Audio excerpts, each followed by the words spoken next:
Good evening and welcome back to Naturally. We are back after our 2-week break. I've had my holidays and I'm fresh and ready to talk. And we're definitely going to be talking today because we have an amazing guest in the house tonight. Motivational speaker, Ace got talk. And he has got talk. So let's meet our wonderful, wonderful guest. Good evening, Ace. How are you doing, sweetie? I'm very, very good, thank you, Ace. Thanks for having me. We're very, very polite now. We were just about to kill each other previously, but yes. Well, you wanted to kill me. Not really, but you know what it is? We're both very, very powerful characters. Definitely. And two Virgos as well. Two Virgos as well, yes. Yeah. And as I was just saying off camera, Virgos, that's the sign of the Virgo's star sign is the Virgin. Yeah. So we deal with fertility. Okay. And all things pure. And I'd also like to add to that, Virgo is the only female in the constellation. Mad. Yes, all powerful women. So you have to settle yourself today. So let's get started. I want to ask you a bit about your journey. So you are the winner of the World Motivational Speaker Competition 2019, Ace Got Talk. And as a result of that, I shared the stage with one of the biggest names in motivational speaking, Eric Thomas. Me and him shared the same stage in May. Yes. You know, and this weekend I'll be joining Les Brown, Ace Got Talk, and Les Brown, the godfather in motivational speaking. I'll be joining him in London this weekend. So yeah, big things is going on in the motivational speaker world. So one of the quotes that you say is, you didn't choose motivational speaking chose you. Definitely. Explain that. Definitely. I mean, there's a lot of people out there, and I'm not going to knock them, that want to be motivational speakers, you know. But I believe the profession of motivation, I don't believe motivational speaking is a profession. Yeah. It's not something like you just decide you want to do, like being a plumber or a carpenter or an electrician. Motivational speaker has to be something that comes from within here. You have to have passion for genuinely wanting to help and inspire and uplift other people. And this is something that I've been doing for over a decade. Way before I even realized I was a motivational speaker, people have been calling me Mr. Motivator. But I didn't take them seriously. I was just doing my thing. So you say for 10 years. So what did you do prior to your motivational speaking? For the last decade, I've been a boxing coach / personal trainer. I've owned my own gym. I'm looking a bit skinny nowadays. I've lost beer weight. Them days they're done. He's using your power of his mouth. The muscle them. I've lost all my muscle now. But for the last 10 years, I've been a personal trainer / boxing coach. And as you know, being a personal trainer and being a boxing coach, it's a lot of mental motivation. You know, pushing people mentally. So I didn't realize that every day I'm mentally motivating people, stimulating their minds, and you know, and everyone's like, yeah, you're Mr. Motivator. And I'm like, nah, I ain't a motivator, I'm a boxing coach. And you know, January this year, I decided to enter the World Motivational Speaker Competition. I went up against 35 professional speakers. I took the Motivational Speaker Competition as if it was a boxing match. Okay. So I went into fight camp and fight training just like a boxer would. But it was all about the mental discipline and building my mind. And honestly, I went into the competition knowing that I was going to beat everybody and knock out all my opponents. The full documentaries on my YouTube channel, you can check it out, Ace Got Talk. And the documentaries on there, me winning the World Motivational Speaker Competition. And there's another documentary after that of me sharing the stage with Eric Thomas, the hip hop preacher. So how did you? Okay, you. A personal trainer, a boxing trainer, and obviously you had impact with people. But what made you take that step? Like, did you do anything in between? Because obviously you've entered the competition, like the world competition. You've got all these people, like professional speakers. Yeah. How did you? I mean, it's like a jump. Did one day you just woke up like, right, that's it, or was it like a build up? Did you start working towards it, or? That's a brilliant question. It was a moment of contemplation where I actually started off with a Nelson Mandela quote. Okay. Yeah. And the quote, I'm going to paraphrase it because I get it wrong, but it goes by the there's no reward for playing small and living a life that more than the one that you're capable of living. Okay. So I was reading that quote and I analysed myself and where I was in my life, and I decided, what am I satisfied with the life I'm living? Have I fulfilled and achieved all the things I wanted to? And it's one of them questions you got to look yourself in the mirror and you got to be honest. And I said to myself, although I've achieved a lot, there's some things I haven't achieved and there's all things I wanted to do. So I looked deep within myself, and I've always been a gifted speaker, but I've never really used my talent and my skill to its full potential. Yeah. So with that reflection, I realised that actually for the last 10 years, you have been publicly speaking, but in a different capacity, standing up teaching people, because I teach classes every day. So it was like making that transition and saying, well, actually, you can use your current skills and use what you've got, but on a different level, on a different platform. So that was the transition. So entering the World Motivational Speak Competition was the start of that journey. Okay. And then obviously I won, and the winner is Ace Got Talk, Golden Mic Chat. You know, boy, better know. So yeah, and like I said, after the win, literally as I received the golden mic, I said, motivation is a mission, not a competition. And that's what I've been on ever since. I've been on a mission to motivate and inspire. And as you know, I host my own Ace Got Talk show, which is the business community entrepreneur show. And at the moment, I'm focusing on motivating the community to be more entrepreneurial and more business-minded. Ace Got Talk, do the maths. Yeah, because I was a guest on your show on Monday. Yeah, so I had the one hand washes the other. One hand washes the other. High five. I had the privilege of interviewing this royal empress on the Ace Got Talk show, and like yourself, I think the reason why me and you connected is because I won the World Motivational Speaker Competition, and you've been nominated for spoken word. Best spoken word artist. I think it's quite funny because there's a lot of reflections, even though we are a bit like annoying brother and sister, the way that we seem to be arguing. But our husband, our wife. No. But there is a lot of similarities between us in the sense that you had your career with the boxing and you're doing that, and I was doing teaching. So we're both teaching. Both teaching. And then there was that kind of feeling of, have I achieved everything? There's a feeling of more. Yeah. And I didn't plan to become a poet. Yeah. It wasn't like, I'm going to go and be a spoken word artist. That's not what happened. Yeah. I wrote poetry for myself. Yeah. And then when I performed it, it just, like you, it's turned into its own entity. Yeah. So there's a lot of similarities there. Definitely. There's definitely a lot of similarities. So I think you are amazing. You are amazing. And I think I want to show the viewers some of your speech. I've got the documentary you were talking about. Okay. But I'm only going to show a part of it. Okay. There's a really nice analogy that you use in there. The speech is called, is it chickens? Eagles and Chickens. Eagles and Chickens. Yeah. So I've taken that part of it. Yeah. And let's show the audience. Eagles and Chickens. There was a farmer. And this farmer, he had an eagle's egg. And this farmer placed the eagle's egg in a nest with chicken eggs.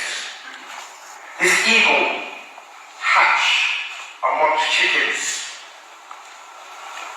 So this eagle naturally thought he was a chicken. And he done everything chickens do. If you've seen chickens, they crawl like that. They scratch around in the dirt. For worms. And they peck around. What chickens do. For worms. That's what this eagle was doing. This eagle was scratching around in the dirt for worms. And this eagle was pecking around in the dirt for worms. But the sad thing about this story is, every single day of this eagle's life, this eagle would look up in the sky, look at all the other eagles soaring in the sky. And this eagle wished he too could soar in the sky like all the other eagles. But because this eagle was placed in a nest with chicken eggs and he hatched amongst chickens, nobody ever told this eagle that he was an eagle.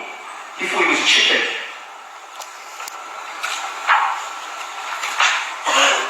Now, unfortunately, that can happen to the best of us at times. We can be in environments that are not conducive to success. The friends that we're around, the circles, the company we keep, it's not conducive to success. And sometimes we can be doing some chicken stuff. Now, before any animal activists, animal rights activists come to me, I love chicken, by the way. Street, I love fried chicken. I love porridge chicken. I love jerk chicken. But I'm not chicken. situation when we've got no one to validate our self-worth. The company that we're keeping, no one in that circle is going to tell us, you're not a chicken, you shouldn't be doing that. When you've got no parents, no mother, no father, no loved ones, no cousins, no aunties, no uncles, no good company around you to validate your self-worth. Because a lot of times we judge ourselves based on society's standards of us. We judge ourselves by what other people think of us, what other people say about us. We limit ourselves and we restrict ourselves based on what other people tell us we can and cannot do. You can't do that. You're not educated enough. You can't do that. You're too old. You can't do that. You ain't got enough money. We limit and restrict ourselves based on what everybody else has told us, everyone else's opinions of us, everyone else's views on us, their limits, their restrictions. What do we do in that situation when there's no one around to tell us or validate our self-worth, ladies and gentlemen? Probably help that. What do we do? And how do you do that? You've got to look in the mirror. You've got to look in the mirror. You've got to look at the reflection of yourself. You've got to ask yourself a question. Forget what everyone else thinks of you. You've got to look in the mirror. You've got to ask yourself, is the reflection that I'm looking at, am I looking at a chicken? Or am I looking at an eagle? If you're looking at a chicken, then carry on doing chicken stuff. If your answer is an eagle, like I said, ladies and gentlemen, Einstein said it best. Einstein said talent is distributed evenly. And I don't know anybody in this room, but I know something about every single body in this room. I'll say it again. I don't know anybody in this room, but I know something about every single body in this room. None of you were born chickens. You're all born eagles. So what I want you to do, ladies and gentlemen, I want you to spread your wings. Yeah, start flying like an eagle. And be all you can be. I want to break down a couple of attributes of the eagle. The difference between an eagle and a chicken is this. That was very, very powerful. Very, very powerful. Thank you. I love the analogy, and I like the part where you've got the eagle looking up in the sky and thinking, oh, I want to fly. Yeah. But it's like you don't know your true power, and you haven't opened your eyes or your mind or your heart. Yeah.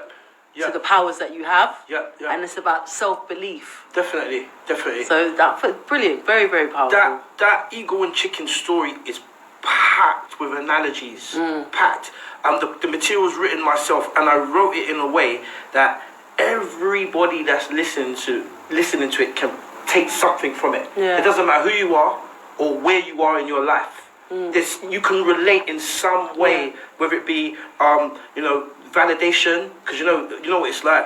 Some people wait for their friends, their family to validate them. Whether it's self-worth, whether it's self-belief, there's so much in there. The way it's written that people can take from it and get lifted up. It's one of them those pieces. I would say that if you're feeling a little bit unconfident and you want that bit of motivation and that inspiration, listen to A. Scott talk Eagles and Chickens. Yeah, it's a beautiful, beautiful speech. Thank you very much. Well done. God Bravo, King. God bless you. Very God bless good. you. God bless you. And it obviously had an impact. So is that the speech that won you? Yeah. That was the piece that I wrote to win the World Motivational Speak competition. Was it rounds or? Sorry? Was it like rounds? Did you have to have heats, or how did it work? Well, everyone had to do a 15-minute piece. Okay. And it was based on that. As a piece I used that one. I then done the same performance again on the stage with Eric Thomas, and then I've regurgitated that same piece because there's such a powerful message in it. I mean, I've been told that that piece should be played in schools, because if you're a child, I've got kids that have heard it and they keep going, oh, I'm an eagle, they're eagles and chickens. Even kids can relate to the analogy of, do I want to be an eagle, do I want to be a chicken? It's that inspirational. I've actually got something coming up 2020, Eagles and Hawks. Ooh. Yeah, because even though I use the analogy of eagles and chicken, I actually done a lot of research into both birds. Yeah. So a lot of even the analogies I use is based on the characteristics of an eagle. as opposed to the characteristics of a chicken. But you got some people that they're not necessarily chicken. Such a powerful message in it. I mean, I've been told that that piece should be played in schools, because if you're a child, I've got kids that have heard it and they keep going, oh, I'm an eagle, you know, they're eagles and chickens. Even kids can relate to the analogy of, do I want to be an eagle, do I want to be a chicken? It's that inspirational. I've actually got something coming up 2020, eagles and hawks. Ooh. Yeah, because even though I use the analogy of eagles and chicken, I actually done a lot of research into both birds. So a lot of even the analogies I use is based on the characteristics of an eagle, as opposed to the characteristics of a chicken. But you got some people that they're not necessarily chickens. Not all of us are chickens, but they haven't reached eagle yet. And it actually came about a friend of mine, Simply Divine. Her son, Simply Divine, so she interviewed me, and her son, he loves the whole eagle with chicken things. He's watched it, and one day he came up to me, he said, Ace, he goes, Ace, what's the difference between an eagle and a hawk? And it threw me back. Hey, touch this mouth. That's what I said, slow down, little man. Give me 10 minutes. Yeah, this is eagles and chickens, right? This is eagles and chickens. But what it did, it was deep. I went and I studied. I said, I'm going to come back to you. Power of a child, mind. You know what I mean? Yeah. That's brilliant. Simply Divine. Simply Divine. Big up yourself, big up your son. But what happened is I studied the hawk, because I needed to know, what is the difference between an eagle and a hawk? Because they're cousins. They look the same. They're both birds of prey. They hunt very similar. So I'm saying, if they're cousins, you know, mums are brothers and sisters. What makes this cousin have the edge over that cousin? Why is this cousin there? The elegance of an eagle with a hawk. It's still got the negative connotation. I'm interested to hear that. Is it ready? Can we get? I'm gonna drop it 2020 on them. Oh, okay. Why you can't get a naturally preview? Not a little preview. But the idea is to show you that what does the eagle have the edge over the hawk? And the things, when I start breaking it down, there are things that you will look at and think, right, that's a hawk. I see why he's only a hawk. That's an eagle. That's what the eagle does that's different from the hawk. Does it make sense? So I'm talking analogies. So Ace Scott talk, my signature piece is eagles and chickens, and I'm following that up with eagles and hawk. But the whole thing is you can take it and relate it to your own human experience and apply it into what you're doing. You got to start thinking there's some pigeons out there too. Some pigeons. Some turkey. The society we live in, and it's about our state of mind, isn't it? Definitely. The degrees of spirituality and openness and drive and intuition, and energy. Definitely, energy is important, and that's why one of the things I say when I'm talking about the whole eagle scenario is I say eagles fly at an altitude that's so high. The only other bird an eagle sees at the altitude he flies at is another eagle, and that's facts. You know, eagles don't fly at the same altitude as pigeons. They don't fly at the same altitude as ducks and geese. Eagles fly at altitude that's so high. They only see other eagles. And in life, when we're aspiring for greatness, that's where we're usually looking at that altitude. And with that, you've got to make certain sacrifices. That's why I say things like eagles don't fly in flocks. You know, because if you wait for the crowd and you wait for the flock, you might always be, you know what I mean? So it's got talk. Eagles and chickens. I love it. Hey, so you've got talk. It's got talk. And you got help from little man, little Mr. Little Divine. Eagles and hawks, But I love the idea. Respect, man, respect. Your slogan, do the math. Where does that come from? Wow, that's a big one. So I tattooed pi on the side of my arm. Okay, right? So that's pi, the maths symbol. Pythagoras theory. Okay. I'm a mathematician and I'm fascinated with maths. Ooh, I'm English.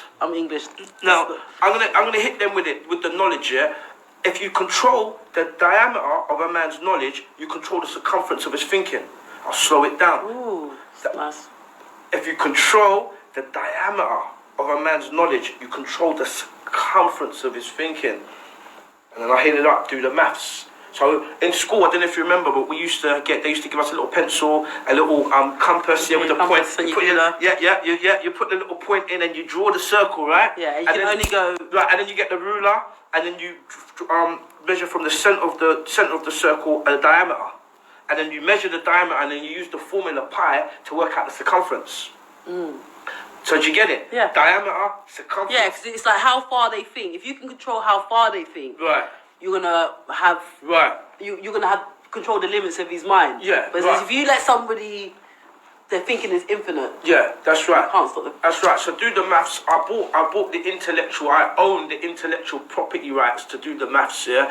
So please don't plagiarize that. That's my slogan. I just got taught to do the maths, and I use it usually when I'm making a very profound point, but I don't want to over elaborate. Yeah, sometimes you need to work it out. You work it out. You know, you bringing the horse to the water, but you can't always. You got straws. You have to drink yourself. You have to drink yourself. So I'll just lead you because Ace got taught. I'm a thought provoker. You know, that's my thing. Definitely that. I'm a confidence builder. I've been confidence building for the last decade, but most importantly, I'm a thought provoker. So my thinking's so abstract. So sometimes it's too much to explain. So I'll just bring you in the right direction and just say, do the maths, and it's for you to sit down and do the calculations and find the formula. So that's where the whole do the maths thing come from. And so then the next thing I want to talk about is your radio show. Obviously, I was the guest. Yes. On Monday. Yes. On your radio show, and I'm also part of your WhatsApp group. Yes. Which is also the business club. Yeah.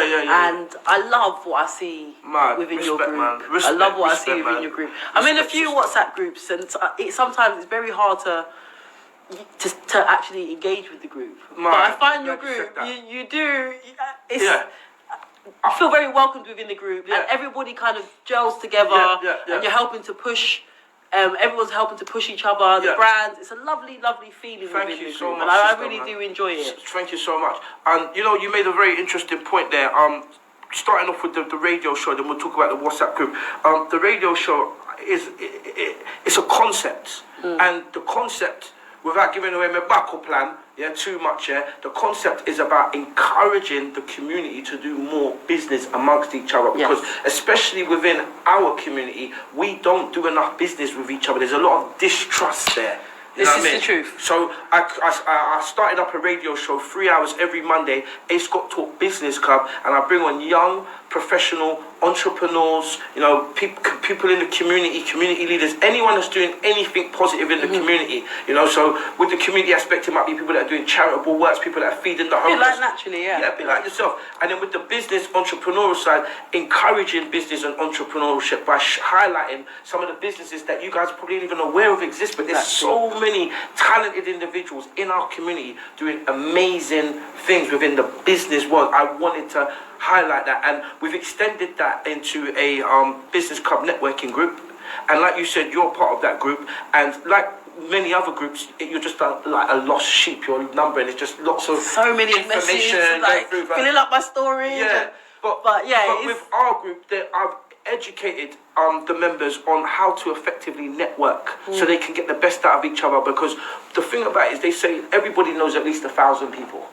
And it seems a bit overwhelming when you think about it, but when you start actually calculating, I can get you to name me at least 500 people right now. If you start thinking about your family, then the man in the corner shop, and the office. Yeah, that you interact with. But that's a network. It's a network, But we have to effectively network, we need to be networking through each other's networks. Yes. It's about linking, and I found that since doing the poetry, my network has just grown. Yes. I'm working with this person, working with that person. Who do they know? And you just link. I met you because we were in Access. Access UK. That's how I saw you originally, and then I think you saw my stuff in that group, and then we connected, and it is about the network. The network, and they say your network equals your net worth. Now, whether it's true or not, I like to say it. Your network equals your net worth. Well, not yet. Right? I'm trying to get there.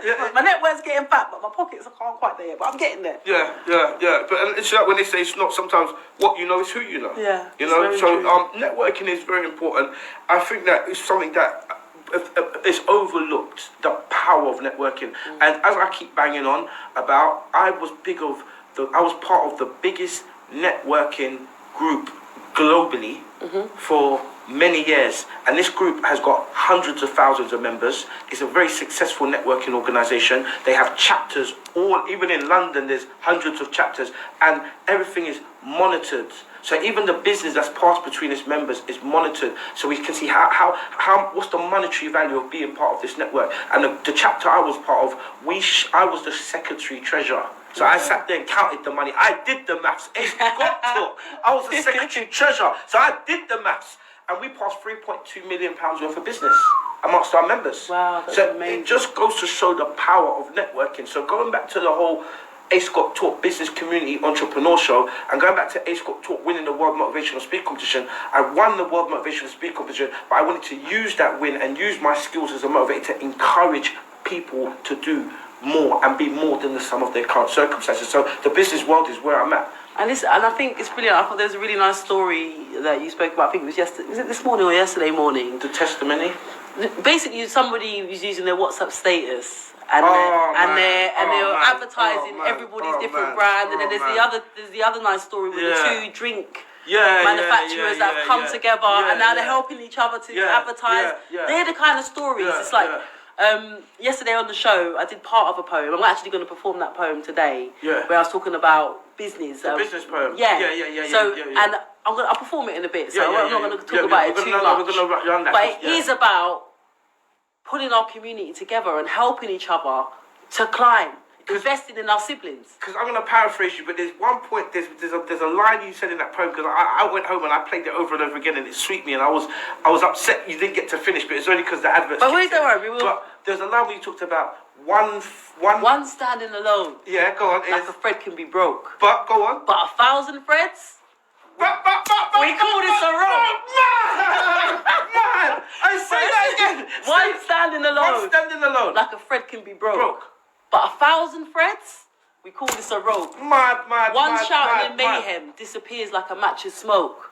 But all shouting together causes enough smoke to choke.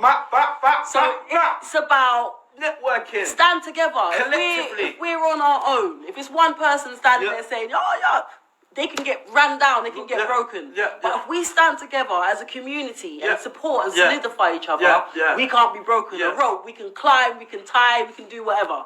And one person screaming at the top of their voice disappears. But if we all stand and talk. And I think we're coming from that generation straight that's just not having it. We're that generation. I'm sorry. It's that unapologetically man ain't having it generation. You understand? So, you know, where we see certain things or we're not too happy with, it's like, we lick out against that. You know what I'm saying? And we just do it our way. You know, we're unapologetically. You know what I mean? So, I love that. Okay, so what I want to do is quickly, technician, I've got a little section from your show. I think you were talking to two young entrepreneurs. I got it from your YouTube page. Okay. I think a young man, Smooth, I can't remember. So we're going to see a few minutes of that just to see the vibe of your show and what you're talking about. And then after that, I am going to perform some of Stand Up and Be Counted. Mad. Technician, can we run the clip, please? So important, that bond, man, woman and child. So big up yourself for that, my brother. You know what I mean? And on that note, right, I'm going to introduce my first guest, the first guest to the studio. He goes by the name of K Smooths, and he started up a business called Need to Eat. And by man, A. Scott Talk, my show is an international show, you know. International A. So my guests, they come from all over the UK. The recognition coach that was on earlier, he came down from Oxford. And I'm not going to talk your business and tell people where you're there, but you're another man who, your business is not a London-based business, it's a national business. And K Smooth has come down from country today to be on the A. Scott Talk Show. So it's a national, A. Scott Talk Show is a national show. It's business, community, and entrepreneur, but it's the national community. Yeah? Right? We soon start flying some guests, so I'm to them. But so K Smooth, tell us about your business, Need for Eat. Tell us all about it. Well, I started it about 3 months ago. I've always had a passion for food and cooking. Yes. Because obviously, you know, the family and that, they like cook and that. And I was always that child in the kitchen watching. So I just thought up this idea and I thought, you know what? I'm in this area that's like kind of country. There's not enough like Caribbean shops out here. So I might as well start something. So I started it from home base. You know, I cook at home. And I get in touch with all the business companies around me and just take it out to them for their lunch.